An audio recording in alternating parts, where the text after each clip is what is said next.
My next guest has got another big fight coming up here, going to be taking on KO Borello at UFC 301 in Brazil, going into enemy territory. It is Paul Craig back here on the program. Paul, how are you?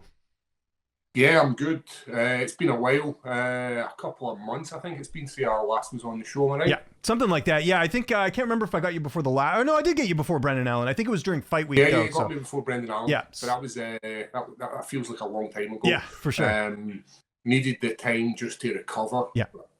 The middleweight cut, although we can make it and we make it safely, by the time we get to the actual fight, we've depleted all our reserves. So like all the minerals, nutrition, all that kind of stuff, and the body takes a massive hit.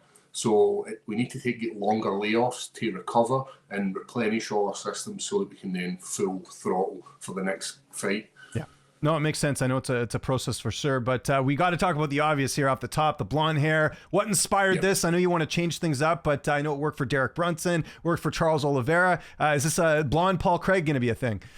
Yeah, I definitely. It was one of these things. I was going to a gig. I was going to see a band called Gomez, and I was like, I had purchased dye in a whim, and I decided, let's go for it. Charles Oliveira looks good. He's a Brazilian legend. I'm a Brazilian legend myself in the world of jiu-jitsu. Right. So I was right, let's go for it. Let's mix it up. Let's go blonde. Yeah. When I first did it, I ended up going ginger, so it was like this really, really red color, and I had to put a dye through it, so it went green. And now we kind of have this sort of blondie grey color that's going on. I will touch it up before I go back out to Brazil next week. Okay, well, that's great. You mentioned having the time off, obviously, because you need to make the cut and everything. But I know not the result you wanted against Brendan Allen. It was a really, really tough opponent. Just looking back on that fight, what did you take away the most? It was tough. That was the first time I'd been in main event. That's the first time everybody's rallied round about me. It was tough being in the Apex as well. When you can hear fans commenting on stuff, it's a weird experience in the Apex. The first time I fought in there was Shogun Hua, and it was during pandemic, so there wasn't a lot of people there. So it was a different environment again, and that's what I was expecting going into the Apex again, where it was totally different. Things weren't right going into that camp with regards to where we started our weight cut, where we ended our weight cut. There was a few different things that messed up my normal game plan. But Brendan Allen, when I stepped in the octagon, I was 100%. I was ready. But Brendan Allen's just he was better than me on the night. I thought I had that straight heel hook, straight Achilles lock, kind of. I think it's called like a vaporizer or something like that. I thought I had that. I think he thought I had it as well. But it's this sport. Sometimes you move forward 3 spaces and you move back 6 spaces. And that was one of the movements where I felt like, great, I'm in a really dominant position here. I can finish this fight. And then it's that you might have moved forward 3 spaces, but Brendan Allen's going to counter that and come back. And it ultimately resulted in not being my night then. But it's part of this business. So we pick ourselves up, we dust ourselves off, and we get back to the camp. There was a point leading into that age kind of thing, when you're like 35, that was looming over me. I had made these sort of deals with myself that I would leave the sport at that age. That was when I was in my 20s. I made that deal. As a man in my 35, when I was 35, I decided that this was not the end of my career and it was going to keep going. So that kind of was hanging over me leading into that fight as well. I've started working with a sports psychologist and sort of addressing these things. And one of the lines he tells me, and I've got it on the front of my phone, and it's the best is yet to come. I'm currently at the prime of my life with regards to condition-wise, health-wise, numbers on my output for a lactic threshold. So the best is yet to come for me, and I'm just kind of peaking. So we're looking to one last push. We get by Baralho in Brazil, and then we look to get another fight by the end of the year. And a tough opponent again in Baralho, like you mentioned there, 15-1. He's never been submitted. That's probably intriguing for you, for a guy who is known for doing that. I mean, you got 2 submission wins. You got submission wins over Ankalaev and Jamahal Hill as well. How are you looking at this fight stylistically from the matchup at 301? Yeah, I think it is a very good matchup for me. He's a southpaw, hits heavy. I'm hopefully going to use my range, good footwork, heavy strikes when he does try and rush in. And then ultimately, like, I'm going to be looking for these roads to take him to the ground. I'm going to be looking to get it into an area where I feel comfortable, and I'm going to be able to capitalise on my strength, my height, my weight, and my jiu-jitsu.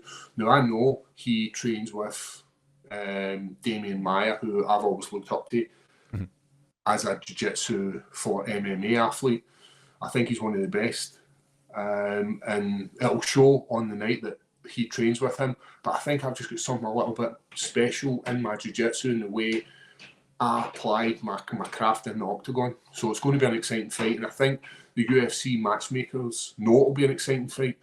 They're sending me out to Brazil. And they're probably looking at getting him the victory to move forward, be 16-1.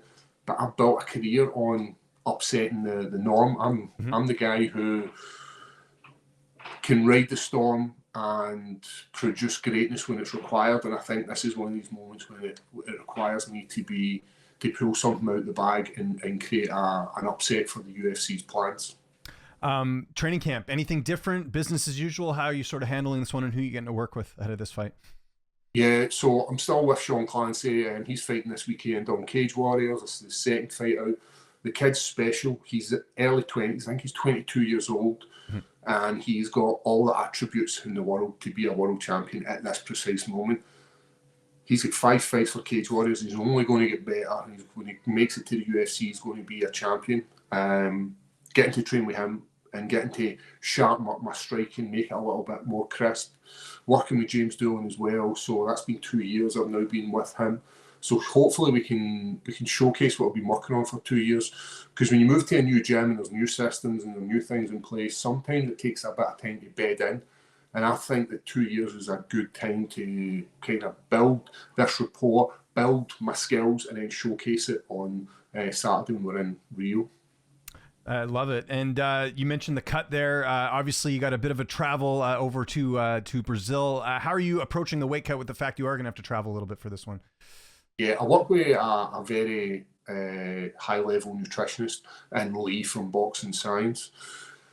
He leaves no stone unturned. Ideally, I'd like to have gone out to Brazil and done the week in there, but he's like, no, I need you to go a little bit earlier just so we can start that weight cut process. Because the last thing I want, this is him saying this, the last thing he wants me doing is being on the plane when my immune system is compromised with regards to intake of water, reduction in carbs. So he's like, right, we need to make sure you're 100%. So we get to Brazil early, we start the weight cut. I trust his process. He errs on the side of caution, which is a good thing, because the last thing you want is being into a bout, which also not only you make money from, but you also build your way up the rankings. So the last thing I need is to miss weight or to have a catastrophic weight cut. So to have someone like Lee there in the camp makes a huge difference, and it just takes all that pressure off of me. He says, eat this. He says, hydrate this way. Then that's the way we do it. And it's about having people for the right job. It's like you wouldn't have, if you were building a house, having the bricklayer putting in your kitchen. You would have the right man for the job, and that's what we've got with Lee. Is he going to be making the trip with you? And who is going to be in your corner for this fight as well? Yeah, Lee's coming out. Lee has been, I think he's been there for the last 4 fights. Yeah. I've been working with him for probably about 5 or 6 fights. But the last 4 times he's came with me, he was in there for Las Vegas, he was in there for London, and he's in there for Rio with me. The corner will be James Doolan from Higher Level, Kieran Reid, who is an amazing tactician. He is a master of breaking down fighters and looking for their weaknesses and looking for the roads to get into a victory. And then I've got Sean Clancy, who's had my back for joined the Higher Level team. As I said, he's a great young up-and-coming athlete. And for the guys out there who are looking to see some new talent, go and check him out. As I said, he's fighting this weekend in Cage Warriors Glasgow, and he's going to blow the roof off the place. Love it. And how do you see this fight playing out? What's your prediction? How do you see this one going down? There is 15 minutes, but I can't see it going 15 minutes. The things we've been working on in camp, because it all comes down to stylistically matchup-wise. How does this match up well? And the game plan that my team has put in place I think it's just exactly what is required to get this victory done within the 15 minutes. Do I see an opportunity for a triangle? I do. I believe it's there. It's always there. And especially the attributes that I've got with my legs and the control of my legs. But you know what I would love, and I've said this to you many times before, I would love a KO finish. I would love, when you watch guys like Max Holloway with a knockout, walk-away finish, I would love one of them on my record. But if the sub's there, I'm definitely going to take that straight off the bat. Yeah, and you segued to my next question. What did you think about that knockout win by Holloway? Pretty amazing. We've never seen really anything like it. Yeah. Max Holloway is a fan favourite. Everybody loves him. And I'd spoke about this fight when it was first made, and I was like, I think it's a horrible fight for Max. When I look at what Justin Gaethje did to Poirier, and I look at his previous records against opponents, he's violent, he's got power, he's got skill, his striking is next level, and I just thought that size and that weight was going to be too much for Max. I was sitting there on Saturday night watching it live, and I was eating my own words because Max Holloway is an absolute phenom. His ability to control the space, his ability to move, hit. And then ultimately, he was winning that fight. Like, he didn't have to stand in the middle on point to it and look to have this sort of lottery, if you will, because that's what it comes down to. Two guys swing. If Justin Gaethje catches him, then it might have been the other way about. But Max Holloway has the minerals, and he showcased why he is one of the fan favourites, why he is going to be in the Hall of Fame in a few years' time. And then obviously the main event, a guy you fought, Jamahal Hill, getting finished by Alex Pereira. Just your reaction to that? Yeah, Alex Pereira's this he's an unknown entity with regards to what guys are normally used to in the world of MMA. And he's using his kickboxing to bully people. He's using that strength and he's using that accuracy to land heavy shots and ultimately knocking people out. But the question that everybody is still asking is, why has nobody taken him down and shown where the holes in his game is? Now, I know he got his black belt from Glover in the fight at the weekend, but if you're that high skilled in kickboxing, there's going to be areas in your jiu-jitsu that are lacking. You can see that with myself, high level in jiu-jitsu, areas of needing development in my striking. That must be the same with him. So for Jamahal Hill to stand in front of a decorated kickboxer and knowing that he's got that power, because we've seen him knock out Izzy, we've seen him knock out Sean Strickland, why would you not just take him down? And I was expecting that to be his game plan. Jamahal Hill's coaches are great tacticians and they're great jiu-jitsu practitioners as well, and I just felt like that they should have lent more into that to drag him to the mat, and I thought the fight was going to be like Jamahal Hill versus Glover. That's what I thought this fight was going to be, that sort of relentless Jamahal Hill who was grappling, who was striking, who was looking dynamic, but when it came to the actual fight, it never panned out that way.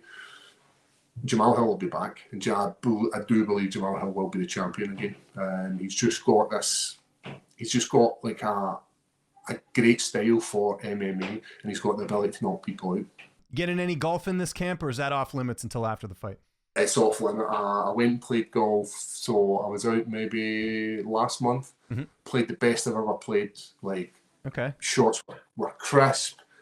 Honestly, this is the best I've ever played, and I was like, yes, this is it. It's starting to.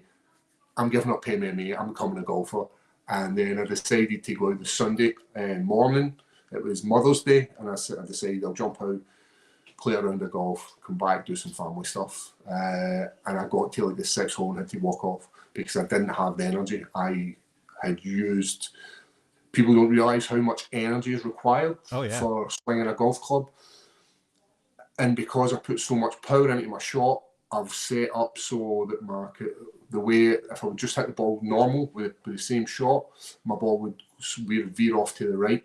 Mm-hmm. So I turn in the knuckle, I've got a set up, but unless you hit it with the same power you always hit it with, the ball's going to go wild. So what happened was, first couple of shots was fine, I had the energy. Once I used all that glycogen in my muscles, What happened was the ball was not doing what I needed because I wasn't hitting the club properly. I had to walk off the course. There was a point where I just let my clubs roll down the hill. I was like, I'll catch them, and then tried to chase them, and they just ended up in a bush. And the guy was way looked at me and was like, "Did you just fling golf clubs in the forest?" And I was like, "No, I lost control of them. I couldn't bother chasing them." So I grabbed my clubs, headed back to the clubhouse. When you know, you know. And then, yeah, I know, and I was like, I just got ahead of myself. I just thought, oh, this is easy. I've got this. And it was just because I had that amazing round on the Saturday and thought the Sunday was going to be the same. And I just didn't have the energy because calories are obviously reduced. You're talking about 1,000 calories for a round of golf, and I just didn't feel myself properly. So that was it. Golf is done until I come back from Rio, and then I'll kick back in, and it's just in time for the season. But it's still pretty wet in Scotland at the moment, so the course that I'm a member of is quite flooded at the moment, and they're working their most to get it up to standard for the tournaments that are going to come. And just last question, you have a couple more fights left on your contract, right? I feel like you signed a new contract a couple fights ago, right? Yep. Okay, good. I've got 2 fights. I've got 2 fights left. Okay. This one, and then we've got one more. Yeah, so this is a big fight because, again, you win this, then you got a nice, little bit of negotiating power when you go back to the table, right? So. Yeah, it's much easier to go into a negotiation when you're coming off victories.